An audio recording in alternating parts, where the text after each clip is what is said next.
May 8, 1945, Berlin.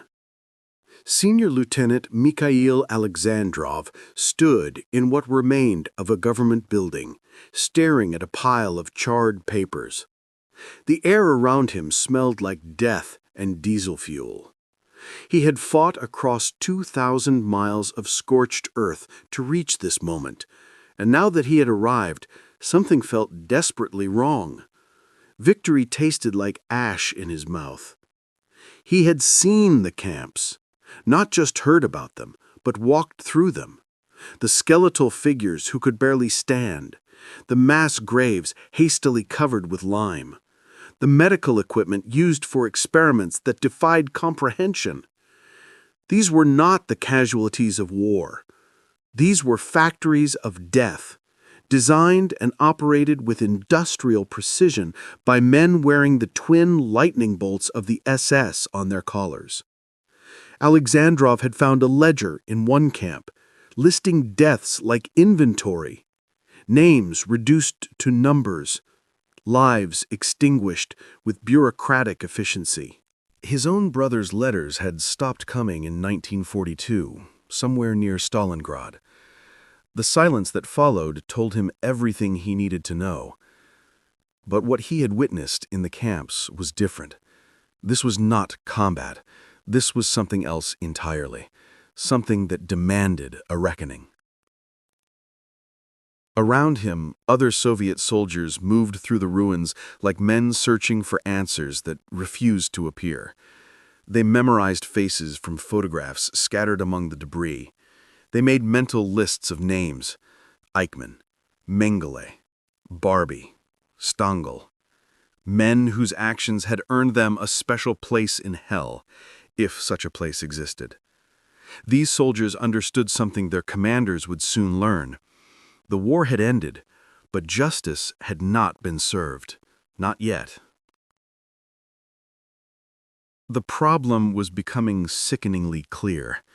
The SS officers, the camp commandants, the architects of the final solution were nowhere to be found.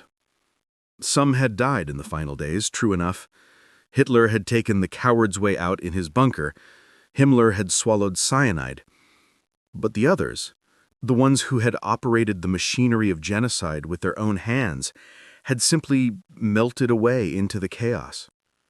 Witnesses spoke of convoys heading south toward the Alps, of submarines departing from northern ports, of men in civilian clothes boarding trains with forged papers and new identities, disappearing into the flood of refugees streaming across Europe.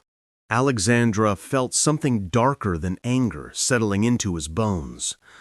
It was a cold, patient hatred that would not be satisfied by Germany's surrender. He made a promise to himself in that destroyed building. He would remember. They would all remember. And one day, somehow, these men would answer for what they had done. But a question hung in the smoke-filled air, unspoken but understood by everyone who searched through those ruins. Had they already lost? Had the worst war criminals actually escaped? The answer arrived in pieces over the following months, and each piece made the betrayal more unbearable. While Alexandrov and his comrades sifted through Berlin's ruins, hundreds of SS officers were already thousands of miles away, sipping coffee in Buenos Aires cafes. They had not teleported there by magic. They had been helped, systematically, professionally, by networks that operated with the same efficiency that Nazis had once used to run their death camps. The routes became known by whispered names: the ratline, the monastery route, paths that snaked from Germany through Austria and into Italy, where certain churches and sympathetic clergy provided shelter, false papers, and passage to South American ports. Men who had signed execution orders were now traveling on Red Cross documents under invented names, their war crimes scrubbed away with a forged signature and a passport photo.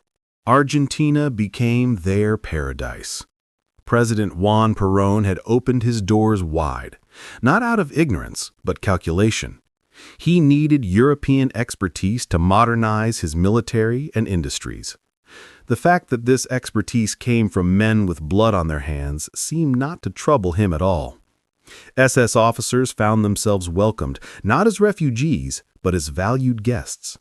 They purchased land, opened businesses, sent their children to good schools. Some even continued using their real names. So confident were they that justice would never cross the Atlantic to find them. Soviet intelligence reports began documenting the scope of the escape. Adolf Eichmann, architect of the Holocaust, working at a Mercedes-Benz factory outside Buenos Aires. Josef Mengele, the angel of death, practicing medicine in the countryside. Erich Priebke, responsible for massacring Italian civilians, running a delicatessen. The list grew longer every month, each name adding fuel to a fire that would not be extinguished. Alexandrov read these reports with hands that trembled with rage. These men were not hiding in caves or living in fear. They were thriving, building new lives while their victims remained ash and memory. But one question burned hotter than all the others. Who had helped them vanish so completely? And more importantly, why had the world allowed it to happen? Juan Domingo Perón did not hide what he was doing. He simply dressed it in the language of progress and national interest. In 1946, while war crimes tribunals convened in Nuremberg, Perón's government quietly issued thousands of landing permits to European immigrants with suspiciously vague backgrounds. The official story was simple. Argentina needed skilled workers to fuel its industrial ambitions: engineers, scientists, military advisors. The fact that many of these skilled workers had spent the previous decade operating concentration camps or planning military invasions was, in Perón's calculation, irrelevant to their present utility. His motivations were not rooted in ideology alone. Though Perón had admired aspects of Mussolini's Italy during his time there as a military observer. This was pragmatism, wrapped in nationalism. Argentina wanted to emerge as a regional power, perhaps even a global one. European expertise, regardless of its blood-soaked origins, offered a shortcut to that ambition. Nazi rocket scientists could advance aerospace programs. Former Wehrmacht officers could modernize military tactics. SS intelligence operatives knew things about Soviet operations that Cold War paranoia made suddenly valuable. The protection Perón offered was not passive. His government actively obstructed extradition requests. When France demanded the return of Émile Douatin, an aircraft designer who had collaborated with the Nazis, Argentina refused. When Yugoslavia sought war criminals who had participated in massacres, their requests vanished into bureaucratic labyrinths that produced nothing but delays and excuses. The pattern repeated itself dozens of times. Requests arrived. Requests were filed away. War criminals remained safely in Argentine territory, protected by diplomatic immunity and presidential decree. But protection came with expectations. The Nazis were not simply allowed to exist in Argentina, they were put to work. Former SS intelligence officer Reinhard Kopps helped establish SIDE, Argentina's new intelligence agency, using methods learned from the Gestapo.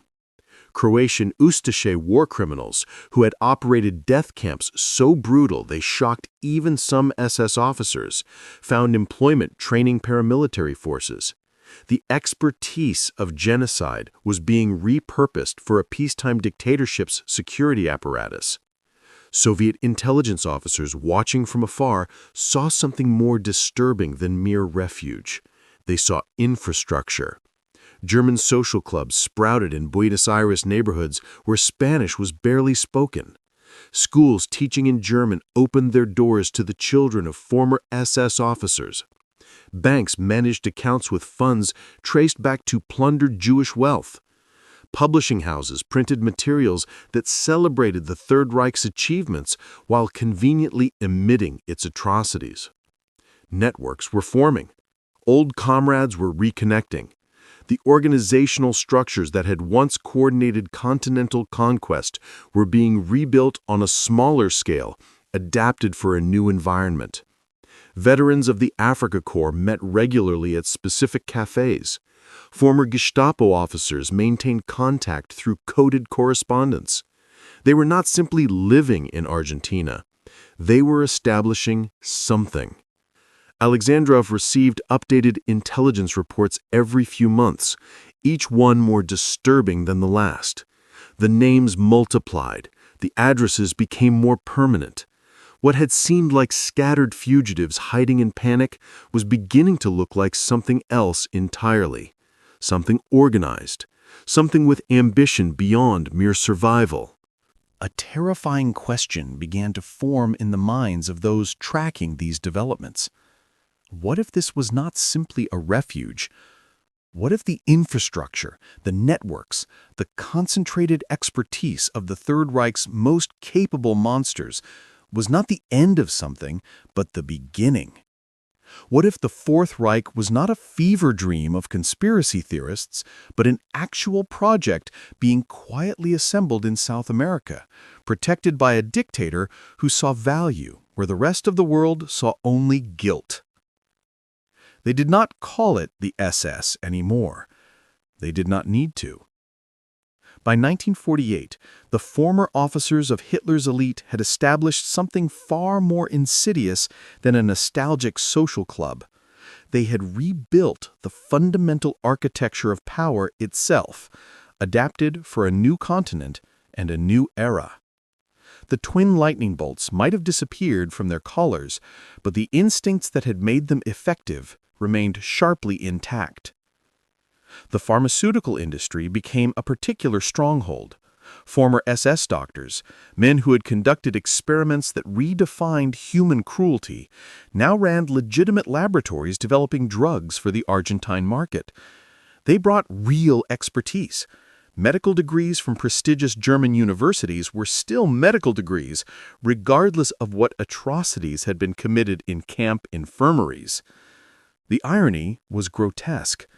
Hands that had injected prisoners with pathogens now manufactured antibiotics.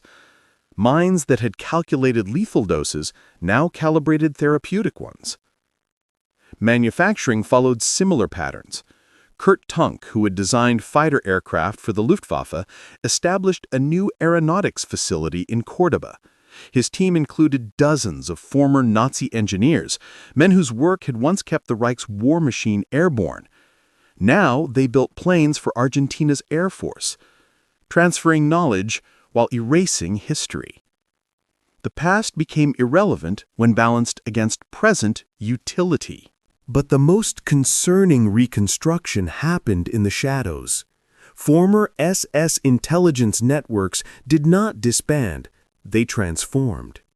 Otto Skorzeny, Hitler's favorite commando, and the man who had rescued Mussolini from captivity, became a central node in an international network of former Nazis offering their services to the highest bidder. His contacts spanned continents. His skills remained sharp. Men like him did not retire from the business of violence. They simply found new employers. Paramilitary training camps appeared in remote provinces, staffed by veterans who had learned counterinsurgency tactics fighting partisans across occupied Europe. They trained Argentine security forces. They shared techniques for interrogation, surveillance, and suppression that had been perfected in Warsaw and Minsk. The methods that had kept populations terrorized under Nazi occupation were being taught to a new generation of enforcers who would use them against their own citizens in decades to come. Business networks interlocked with social ones.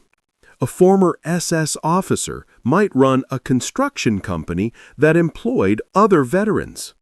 That company might contract with businesses owned by other former Nazis. Loans flowed through banks managed by men who understood each other's true backgrounds. They hired each other, protected each other, invested in each other's ventures. What emerged was not a scattered diaspora, but an integrated economic ecosystem, self-sustaining and mutually reinforcing. Soviet observers watching this reconstruction felt a familiar dread. They had seen this before. The patient accumulation of power, the building of parallel structures, the quiet networking that preceded open action. These men had built one Reich from the ashes of Weimar Germany. They had the expertise, the connections, and now the protection to potentially build another. The question that haunted Alexandrov and his comrades was simple and terrifying. If they could rebuild their power structures once, completely unimpeded, who would stop them from doing it again? Moscow, 1952. In a building that officially did not exist, a team of intelligence officers worked under fluorescent lights that never turned off. Their task was simple to describe, but enormous in scope. Document every Nazi war criminal who had escaped justice. Find them, track them, prepare for the day when accounts would finally be settled. The dossiers grew thicker every month. Each file represented not just a name, but a catalog of horrors. Photographs salvaged from abandoned SS offices, witness testimonies collected from survivors who could barely speak the words, service records meticulously maintained by the Germans themselves, who had documented their own crimes with bureaucratic precision. The Nazis had kept excellent records, and those records now formed the backbone of Soviet vengeance. Senior officers like Alexandrov, promoted now and working directly for what would soon become the KGB, approached this work with something beyond professional duty. This was personal. Every name on the list represented villages burned, prisoners executed, lives destroyed across the Soviet Union. The estimated 27 million Soviet citizens who had died during the war were not abstractions to these men. They were brothers, sisters, parents, friends. The dead demanded accounting, and the living had promised to deliver it. The Argentine section of the files became particularly detailed. Soviet intelligence had penetrated Perón's government at multiple levels. Sympathetic clerks photocopied immigration documents. Port workers noted arrivals. Informants embedded in German immigrant communities reported addresses, employment, daily routines. The KGB knew where Eichmann worked. They knew which café Pripka frequented. They knew the schools Mengele's children attended. The surveillance was comprehensive and patient. What transformed this from intelligence gathering into official policy was a directive that came from the highest levels of Soviet leadership. Stalin himself had authorized the creation of specialized units tasked not with observation, but with action. Revenge was no longer a personal motivation. It had become state doctrine. The Soviet Union would pursue Nazi war criminals wherever they had fled, and it would pursue them not through courts or extradition treaties, but through methods the Nazis themselves would have recognized. Training began for operatives who would be deployed to South America. They learned Spanish. They studied Argentine culture. They practiced with weapons that could not be traced back to Soviet sources. These were not diplomats or conventional spies. These were hunters, and their prey had grown comfortable enough to become careless. The lists were complete. The surveillance networks were in place. The operatives were trained and ready. Everything was prepared for a campaign of retribution that would span continents and decades. The question was no longer whether the Soviets would act, but when, and what would happen when KGB boots finally touched Argentine soil. They arrived in Buenos Aires not as invaders, but as immigrants, blending into the city's cosmopolitan chaos with practiced ease. Vladimir Petrov became Pedro Vargas, a wine merchant from Spain with impeccable documents and a convincing backstory. Yekaterina Sokolova transformed into Elena Cortez, a secretary at a shipping company who spoke flawless Spanish with a slight Galician accent. Dmitry Volkov opened a bookstore in San Telmo, specializing in European literature, a business that gave him reasons to interact with the German immigrant community without raising suspicion. They were not the only ones. Dozens of Soviet operatives established cover identities throughout Argentina during the early 1950s, each one a time bomb waiting for Moscow's signal. The tradecraft was extraordinary. These were not temporary assignments measured in months. The KGB was playing a game measured in years, perhaps decades. Agents married local women, started families, bought property. They attended church, joined social clubs, became fixtures in their neighborhoods. Their cover identities were not masks to be worn temporarily, but entire lives to be lived authentically enough that no investigation could pierce them. The German community itself provided ideal camouflage. Buenos Aires was full of European immigrants reinventing themselves, so one more transplant with a manufactured past drew no particular attention. The irony was deliberate. Soviet agents with false identities lived among Nazi war criminals with false identities, each group hiding in plain sight, neither fully aware of the other's presence. But the psychological toll was immense. These operatives maintained their cover so deep that sometimes even they struggled to remember which person was real. Petrov had a wife who knew him only as Pedro, children who called him Papa and would never know their father's true name. Sokolova celebrated Christmas and took communion, despite being a committed atheist trained in Moscow. They lived double lives so completely that the lines between performance and reality blurred into something unstable and dangerous. Contact with Moscow was minimal, maintained through dead drops and coded messages hidden in innocent-looking correspondence. Months would pass with no instructions, just the quiet imperative to maintain cover and wait. The targets were documented, their routines were known.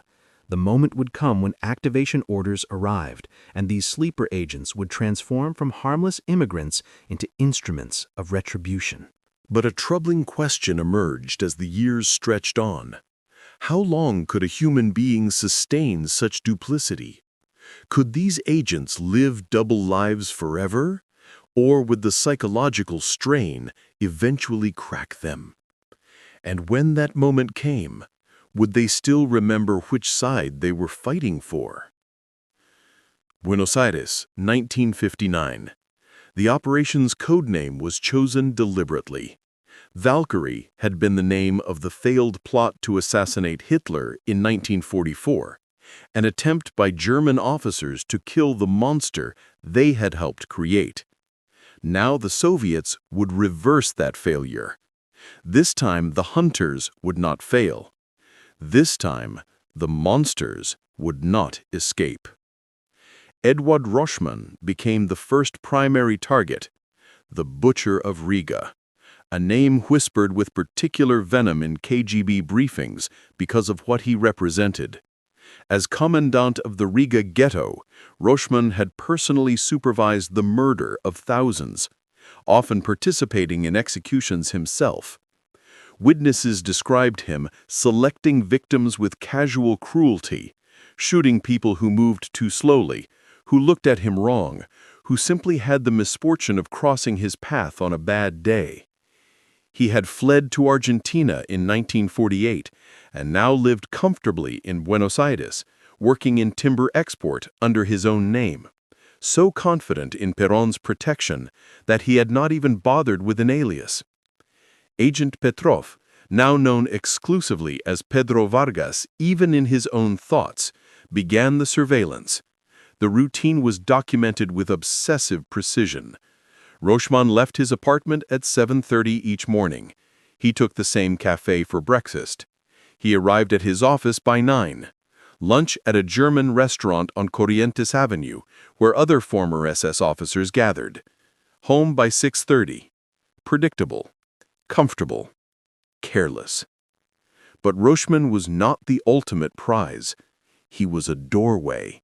Soviet intelligence had identified something more disturbing than individual war criminals living in isolation. They had found networks. and at the center of several intersecting networks was a name that made even hardened KGB officers feel something approaching fear: Josef Mengele. The angel of death had become a ghost even among ghosts. Unlike Roschmann, Mengele understood operational security. He moved frequently, used multiple identities, maintained contact with his protectors through intermediaries. He worked as a doctor in various rural locations, always under assumed names, always ready to disappear at the first hint of danger. But he could not completely sever ties with the network that sustained him. Money flowed from his family's business interests in Germany. Communications passed through trusted couriers. Medical supplies were acquired through specific channels. Agent Sokolova, now Elena Cortez, had embedded herself in the administrative offices of a medical supply company that serviced rural clinics. Over 18 months, she had identified a pattern.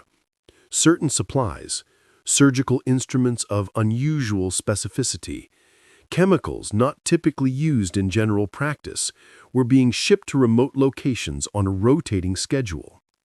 The orders came through intermediaries, but the technical specifications suggested someone with advanced medical training, someone with very particular interests. The pieces were connecting. Roschmann socialized with former SS officers who maintained contact with a network that protected higher-value fugitives. Some of those officers had connections to businesses that facilitated Mengele's movements. The KGB was not hunting individuals. They were mapping an entire ecosystem of protection, support, and mutual aid that kept the most wanted Nazi war criminals safely beyond justice's reach.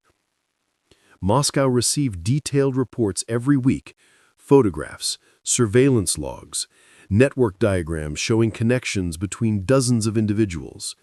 The intelligence was comprehensive and damning. The KGB had found its targets. It understood their routines, their vulnerabilities, their connections. Everything was in place for action. But the directive from Moscow remained the same: observe and document, do not engage, not yet. The frustration among field operatives was palpable. They could see Roschmann drinking coffee every morning at the same cafe. They knew which buildings Mengele had visited. They could reach out and touch these men who had murdered thousands, who had tortured children, who slept peacefully in their beds while their victims remained ash and memory. The question burning in every operative's mind was simple. What would Moscow do when it finally gave the order? When the prey was cornered and the moment of reckoning arrived, would justice be delivered through a courtroom or through something more direct? The first death seemed like an accident. Herbert Kukurs, the butcher of Latvia, was found in a trunk in Montevideo, Uruguay, in February 1965. His body showed signs of a violent struggle. Beside him lay a note declaring him guilty of war crimes and executed by those who remembered. The Uruguayan police investigation went nowhere. No suspects, no witnesses, just a dead Nazi and a message.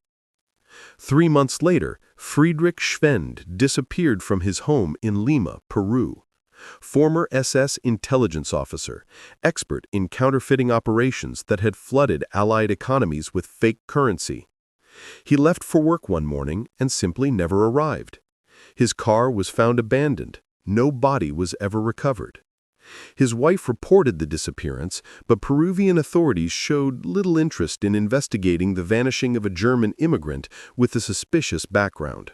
Then came the pattern. Gerhard Bohn, doctor from the T4 euthanasia program, died in Buenos Aires from what was ruled a heart attack. He was 48 years old and had no history of cardiac problems. Klaus Barbie, the butcher of Lyon, survived a poisoning attempt in Bolivia that left him violently ill for weeks.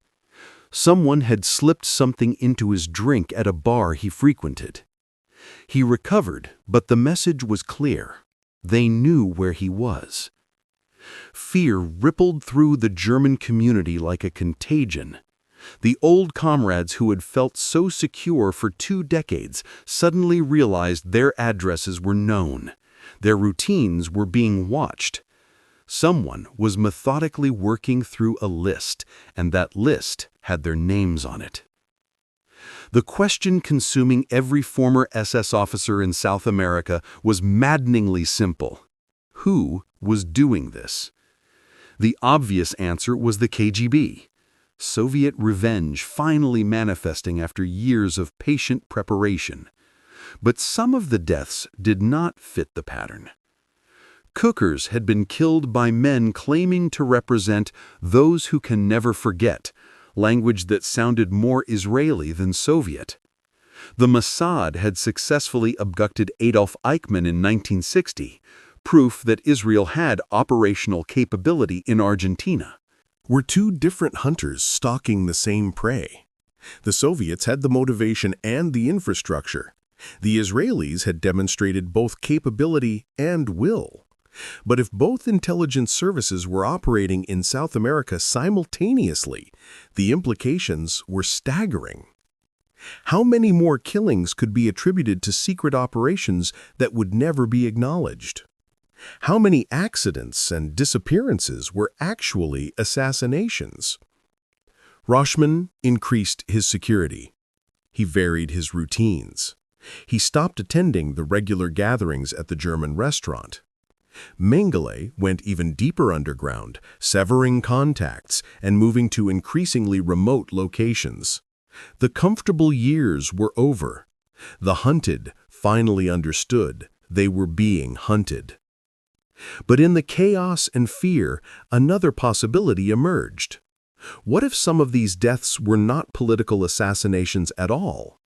What if old scores within the Nazi community itself were being settled under cover of the larger hunt?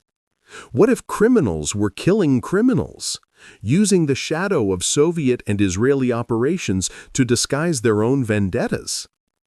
The SS community that had rebuilt itself so carefully in South America was fracturing under pressure it could not see and could not fight.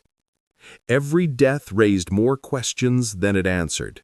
Every disappearance fed paranoia that metastasized into something close to collective madness. Agent Petrov watched the fear spread and felt satisfaction. Terror was its own form of justice. These men who had inflicted horror on millions were now experiencing a fraction of that helplessness themselves. But even he did not know the full truth. His orders came from Moscow through dead drops. Other operations were running parallel to his own. The KGB was definitely hunting Nazis in South America, but so were others, and the operations were beginning to blur together into something no single intelligence service fully controlled or understood. In safe houses and late-night meetings, the former SS officers asked each other the same question over and over. Is the KGB behind all of this? Or is someone else also watching, also hunting, also killing? And if multiple forces were stalking them simultaneously, was there anywhere left to hide? Tel Aviv, 1960. Isser Harel sat in his office reviewing surveillance photographs from Buenos Aires, and he did not care that the Soviets were already there. The Mossad director had one priority that overrode all diplomatic considerations: bring Nazi war criminals to justice in Israeli courts, where Holocaust survivors could testify and the world could witness what had been done to the Jewish people. The Mossad had been tracking Eichmann for years through fragments of intelligence gathered across 3 continents. A name mentioned by a former SS officer in custody, a letter intercepted in Germany, a tip from a German prosecutor who believed justice transcended national boundaries. The pieces had finally connected to a man living under the name Ricardo Clement in a Buenos Aires suburb, working at a Mercedes-Benz factory, seemingly invisible among thousands of other German immigrants. Israeli operatives arrived in Argentina in early 1960 with a mission that was both audacious and necessary. They would not ask permission. They would not coordinate with local authorities. They would identify, capture, and extract Eichmann back to Israel for trial, regardless of Argentine sovereignty or international law. The architect of the final solution would face his victims. Agent Petrov became aware of the Israeli presence almost immediately. Different surveillance teams were watching the same targets. At first, he assumed they were local intelligence, or perhaps CIA operatives monitoring both Nazi fugitives and Soviet agents simultaneously.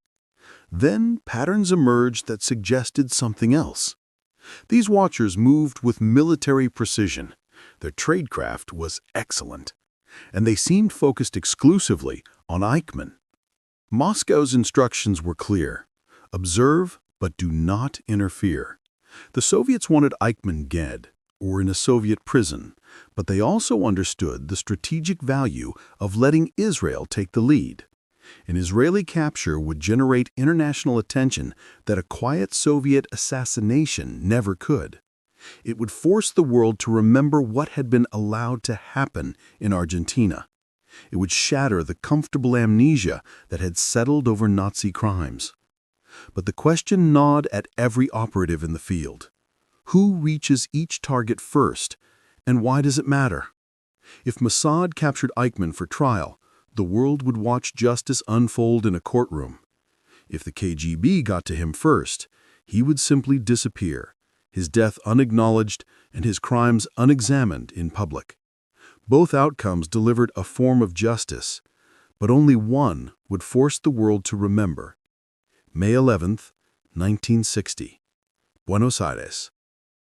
Adolf Eichmann stepped off the bus near his home in the suburb of San Fernando, the same routine he had followed for years. 8 men emerged from the darkness. The operation took less than 2 minutes.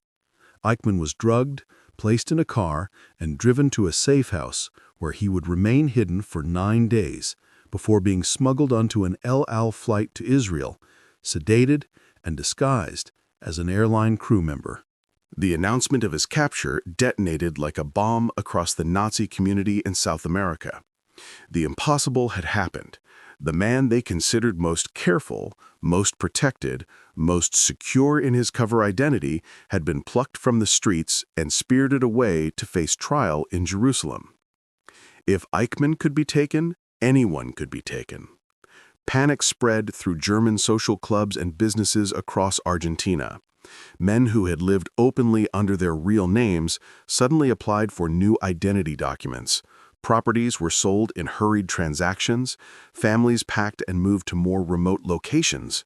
The comfortable years of cafe meetings and casual socializing ended overnight.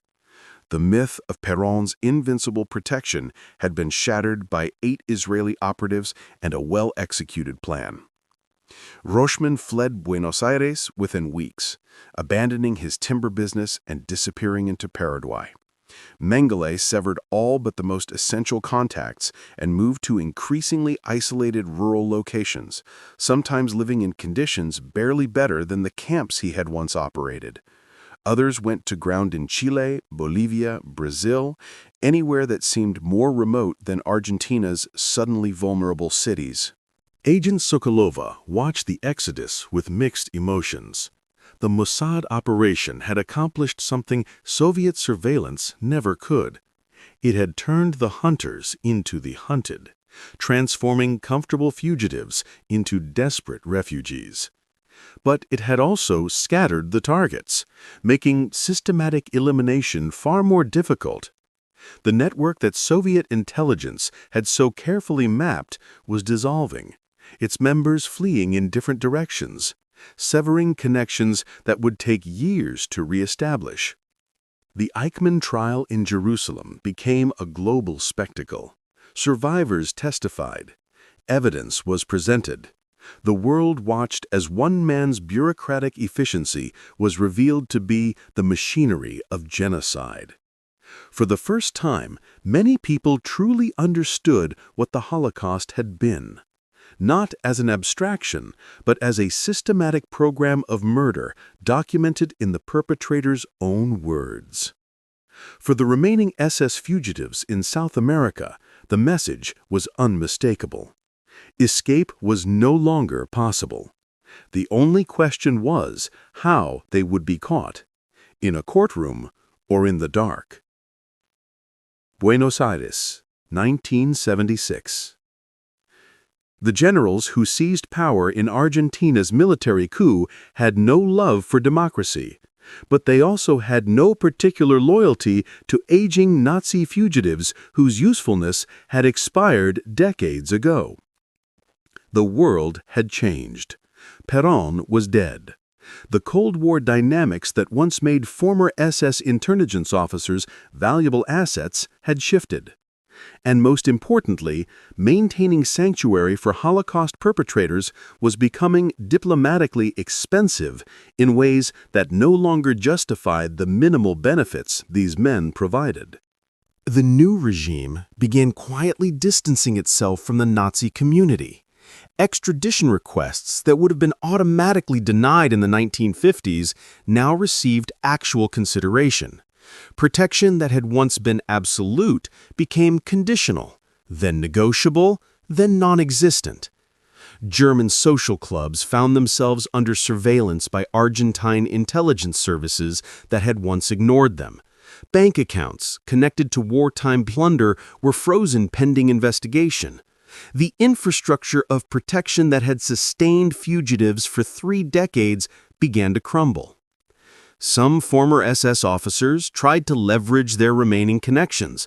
They offered intelligence about Soviet operations in South America, information about leftist guerrilla movements, expertise in counterinsurgency that the new military government might find useful. A few succeeded in buying themselves continued protection by making themselves valuable to Argentina's dirty war against suspected communists and dissidents. The skills learned terrorizing occupied Europe found new application in torture centers and disappeared persons. But most found themselves suddenly vulnerable in ways they had not experienced since 1945. The protection they had taken for granted evaporated. Local police, who had once looked the other way when complaints were filed against German immigrants, now showed interest in investigating.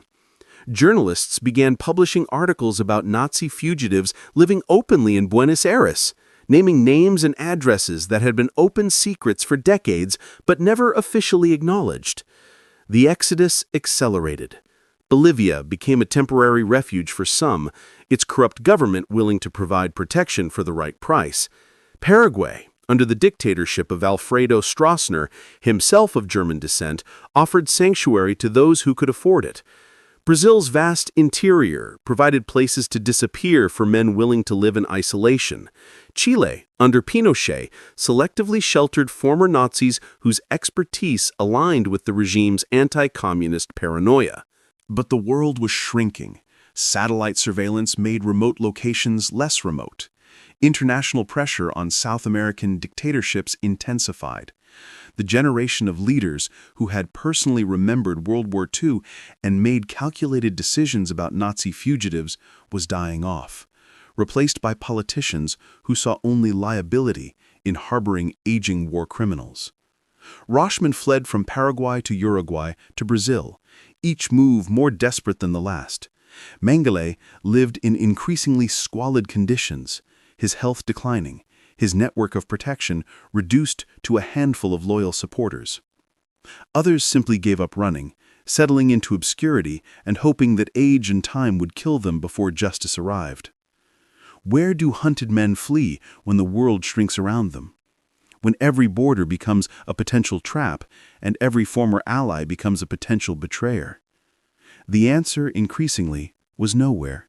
The sanctuary was crumbling, and the fugitives were running out of places to hide. The psychological toll of decades in flight manifested in ways that were both predictable and devastating. Eduard Roschmann died in 1977 in Paraguay, not from an assassin's bullet, but from a heart attack while attempting to flee yet again, this time after learning that West German prosecutors had finally convinced Paraguayan authorities to consider extradition. He collapsed on a street in Asunción, his false identity papers scattered around him, dying among strangers who did not know his real name or his real crimes. 40 years of running had ended not in a courtroom or before a firing squad, but an anonymous death in a country he barely knew. Others cracked in different ways. Former SS officers who had maintained false identities for decades began making mistakes. They called family members in Germany using their real names. They got drunk in bars and told stories about the war that revealed too much. The mental discipline required to sustain a completely fabricated identity for years eventually eroded under the weight of age, isolation, and paranoia. Betrayals multiplied as the network fractured under pressure.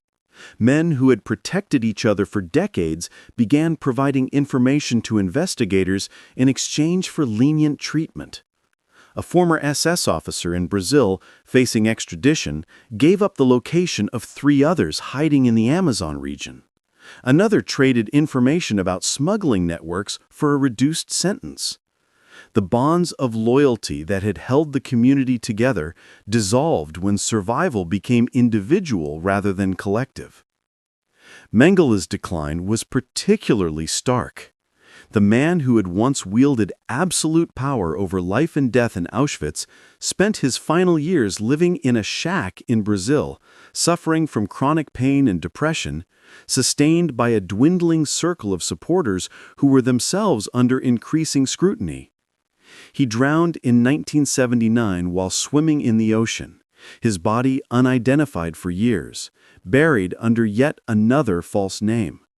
The Angel of Death ended his life as an anonymous drowning victim, his crimes unacknowledged and unpunished.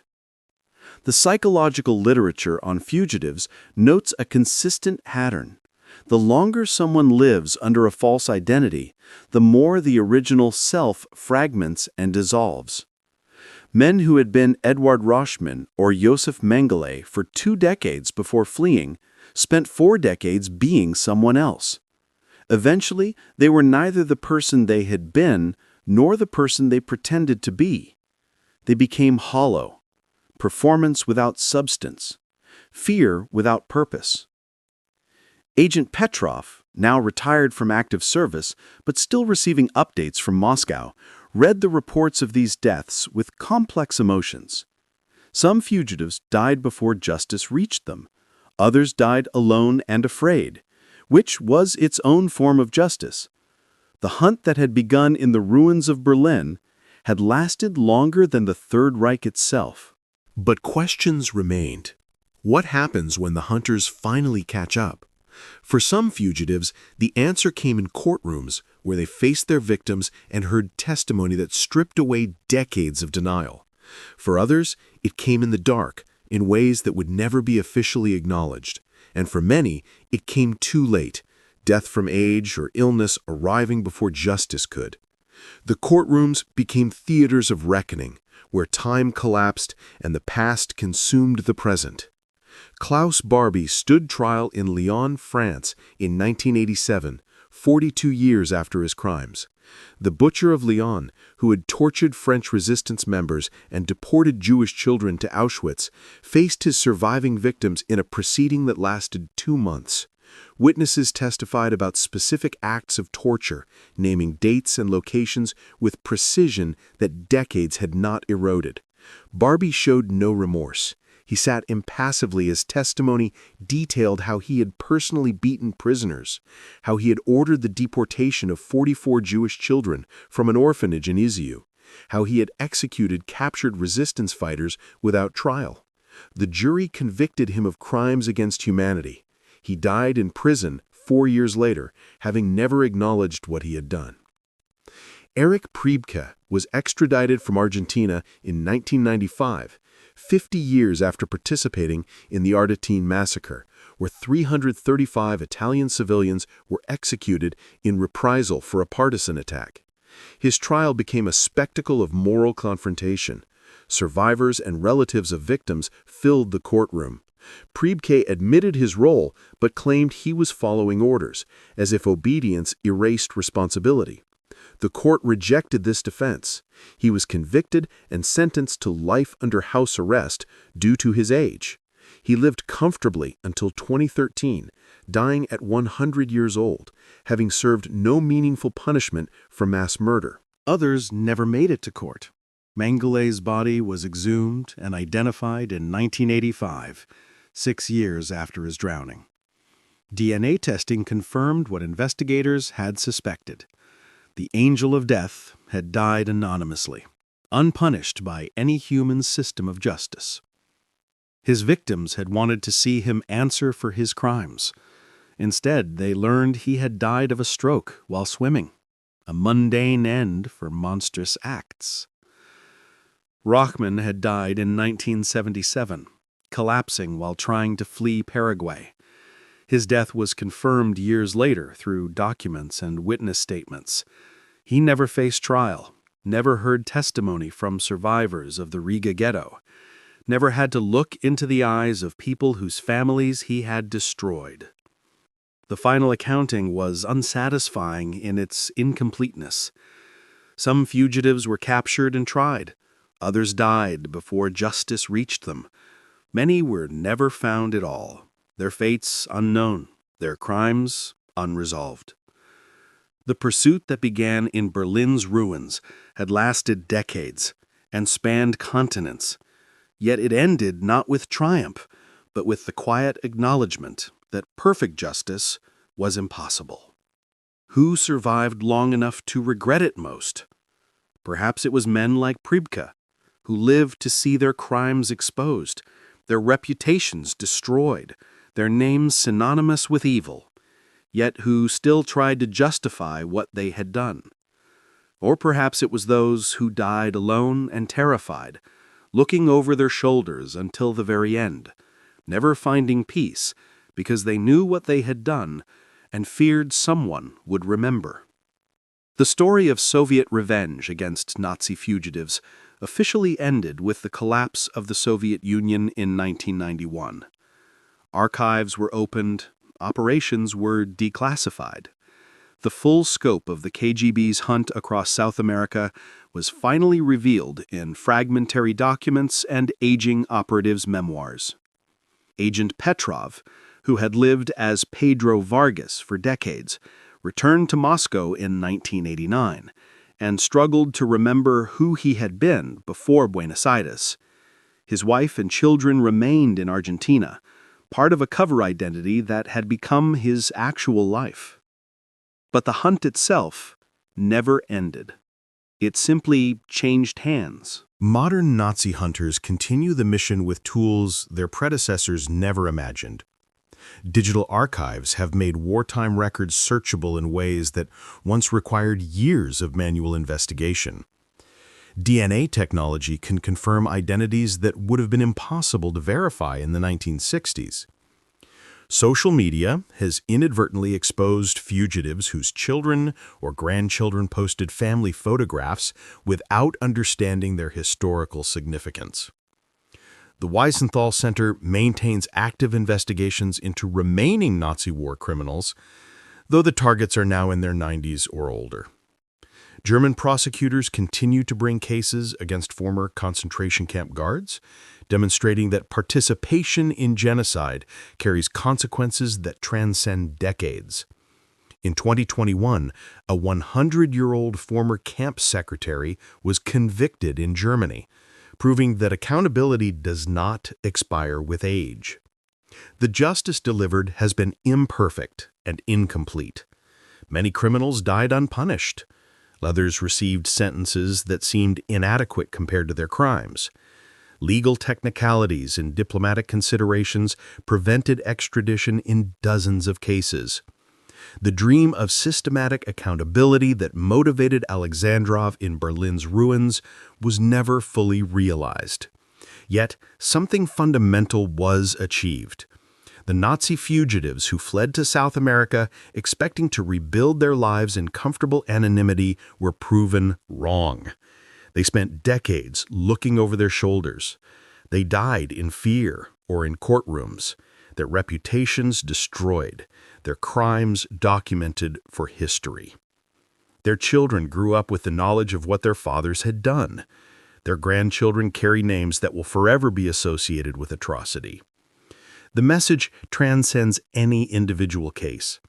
Evil may run for decades.